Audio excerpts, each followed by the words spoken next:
அதிகாலை தமிழ் நேயர்களுக்கு வணக்கம். இப்போ நம்ம திரை விமர்சனத்தில் பார்க்க போகிற படம் வந்து மாண்புமிகு பறை. நான் நிக்கிற இடத்துல நீங்க கூட நிக்கிறது அருவருப்பா நினைக்கிறவன். என்ன அழிக்க லட்சம் பேர் இருந்தாலும் என்ன நேசிக்க கோடி பேர் இருக்காங்க.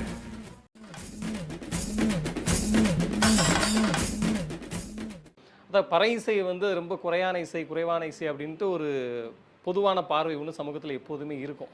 அது வருத்தமான நிஜமாக இருந்தாலும் இருக்கும். ஆனால் அதனால் நம்ம வந்து டைட்டிலில் கூட அதுக்கு ஒரு மரியாதை தரணும் அப்படின்றதுனால மாண்புமிகு பறை அப்படின்னு சொல்லி டைட்டிலே அதுக்கு ஒரு மரியாதை கொடுத்துருந்தாங்க. அதற்காக அந்த படக்குழுவுக்கு முதலில் பாராட்டுகளும் வாழ்த்துக்களும். ஏன்னா எதை நம்ம குறைவாக மதிக்கிறோமோ அதை நம்ம சமூகத்தில் சபையில் உயர்வாக பேசும்போது இயல்பாகவே அது மேலே ஒரு ஈர்ப்புத்தன்மை வரும். அதனால் அந்த டைட்டிலுக்கு முதல்ல ஒரு பெரிய வணக்கத்தை வச்சுக்கலாம். படத்துடைய கதையை பார்க்கும்போது படத்தோட இந்த கதை வந்து எப்படி சொல்லலாங்கிறதுலே ஒரு சின்ன குழப்பம் இருக்குது. இது ஒரு கணவன் மனைவிக்கான கதையா, ஒரு ஆணவ கொலைக்கான கதையா, இல்லை பறை இசை சம்மந்தப்பட்ட ஒரு கதையா அப்படின்னு சொல்லிட்டு பல்வேறு பிரிவுகளில் படம் வந்து பயணிக்குது கதை. ஆனால் இருந்தாலும் நம்மளுக்கு வந்து டைட்டில் அப்படி வச்சுட்டதுனால நம்ம வந்து அதை நோக்கியே நம்ம பயணப்படுவோம். ஹீரோ லியோனி அவர்களுடைய பட்டிமன்ற பேச்சாளர், திமுகவின் முக்கியமான அங்கமாக இருக்கக்கூடிய லியோனி அவர்களின் பையன் லியோ சிவகுமார் தான் அந்த படத்தோட ஹீரோ. அவருடைய நண்பர் வந்து ஆரியன். இவங்க 2 பேரும் ஊரில் வந்து ஒரு பறை இசை குழு ஒன்று வச்சுருக்காங்க. அந்த பறை இசை குழுவோட முக்கியமான கொள்கை என்னன்னா, சாவு வீட்டில் அடிக்க மாட்டோம், அடுத்து சாமிக்கு முன்னாடி அடிக்க மாட்டோம். சாமிங்கன்னா பெரிய கோவில், இந்த பெருமாள் கோவில், சிவன் கோவில் மாதிரி பெரிய பாடல் பெற்ற தலங்களில், பெரிய தலங்களில் மட்டும் நாங்கள் வந்து முன்னாடி அடிக்க மாட்டோம். ஊரில் இருக்க சின்ன அம்மன் கோயில், மாடன் கோயிலில் அடிப்போம், பெரிய கோயிலில் அடிக்க மாட்டோன்றாங்க. அதுக்கு ஒரு காரணம் சொல்கிறாங்க. என்னென்னா, சனாதனம் வழியாக நின்று நீங்கள் வந்து எங்களை வந்து உள்ளே வரக்கூடாதுன்னு சொல்கிறீங்க, அப்புறம் எப்படி உங்கள் சாமி முன்னாடி நாங்கள் வந்து அடிக்க முடியும் அப்படின்னு ஒரு நல்ல கேள்வி, ஸ்ட்ராங்கான கேள்வி ஒன்று கேட்குறாங்க. அது ஓகே, சமூக நீதி கேட்கக்கூடிய ஒரு கேள்வி.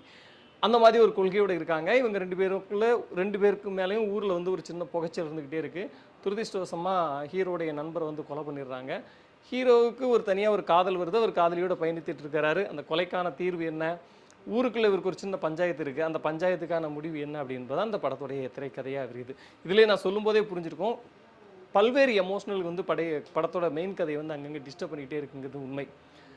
ஹீரோவை பொறுத்த வரைக்கும் பட்டிமன்ற பேச்சாளரின் மகன் என்பதாலோ என்னவோ தெரில, பேசும்போதெல்லாம் நல்லா நடிச்சிருக்காரு. ஆனால் எமோஷனலில் வந்து லியோ சிவகுமார் இன்னும் போக வேண்டிய தூரம் நிறையவே இருக்குது. எமோஷனல் காட்சிகள் அவர் இன்னும் ரொம்ப வீரியமாக செயல்படணும் அப்படிங்கிறது அவருடைய ஸ்க்ரீன் பர்சன்ஸ் பார்க்கும்போது நமக்கு தெரிஞ்சுது. ஆரியன் ஃபர்ஸ்ட் ஹாஃப் வரைக்கும் தான் வர்றாரு. கொடுக்கப்பட்ட கேரக்டரை உள்வாங்கி ஓரளவு மேட்ச் பண்ணி கொண்டு போயிருக்கிறாரு அவருடைய கேரக்டரை. எனக்கு ரொம்ப ஆச்சரியமாக இருந்துச்சு. யாருன்னா காயத்ரி அம்மாவோட கேரக்டர். அவங்களுக்கான கேரக்டருக்கான ரைட்டிங் கொஞ்சம் கம்மியாகவே இருந்தால் கூட ஒவ்வொரு இடத்துலையும் நல்லா நடிக்க முயற்சி பண்ணிக்கிட்டே இருந்தாங்க. என்னடா இது, இந்த பொண்ணு இன்னும் கொஞ்சம் நல்லா எழுதியிருக்கலாமோ, இவங்க கேரக்டரை இன்னும் கொஞ்சம் வலிமையான கேரக்டரை அவங்களை உருவாக்கியிருக்கலாமோ அப்படின்னு தோணிக்கிட்டே இருக்கும்போது கிளைமேக்ஸில் ஒரு 10 நிமிடம் பட்டாசு கிளப்பிட்டாங்க. அட்டகாசமான நடிப்பு. அதுவும் குறிப்பாக கடைசியில் கொஞ்சம் நேரம் ஒரு தாண்டவம் மாதிரி பறை தாண்டவம் ஆடுறது வந்து ரொம்பவே அருமையாக இருந்துச்சு. அவங்களுக்கு ஒரு வாழ்த்துக்கள். நல்ல கதைகளை தேர்வு பண்ணி தேர்ந்தெடுத்து நடித்தா நிச்சயமாக ஒரு பெரிய நடிகையாக வரக்கூடிய எல்லா அம்சங்களும் அவரிடம் இருக்கிறது ஒரு தமிழ் நடிகை என்பதால் இதை வந்து நம்ம வந்து சொல்லிக்கிறோம். அப்புறம் மற்ற நடிகர்கள் எல்லாம் காதல் சுகுமார்லாம் ஒரு சீன் 2 சீன் தான் வர்றாரு. அங்கங்கே சின்ன சின்ன நடிகர்கள் அவங்களாம் முடிஞ்ச வரைக்கும் ஸ்கோர் பண்ணி போயிட்டே இருக்காங்க. குளஞ்சி குமார் அவர் தான் சினிமாட்டோகிராஃபி ரொம்ப சிக்கனமான விஷுவலெல்லாம் கொண்டு வந்திருக்காரு. இன்னும் கொஞ்சம் பிரமாண்டமாக கொண்டு வந்திருக்க முடியும்.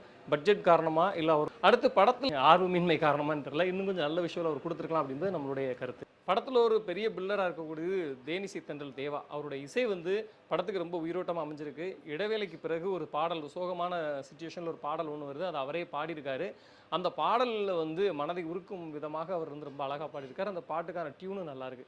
2-3 குத்து சாங் வருது, அந்த பாட்டெல்லாம் கேட்குற மாதிரி இருக்குது, எங்கோ கேட்ட மாதிரி இருக்குது, அது தெரியல. மற்றபடி டெக்னிக்கல் ஆஸ்பெக்டில் ஓரளவு ஓகேவான ஒரு படமாக தான் இருந்துச்சு.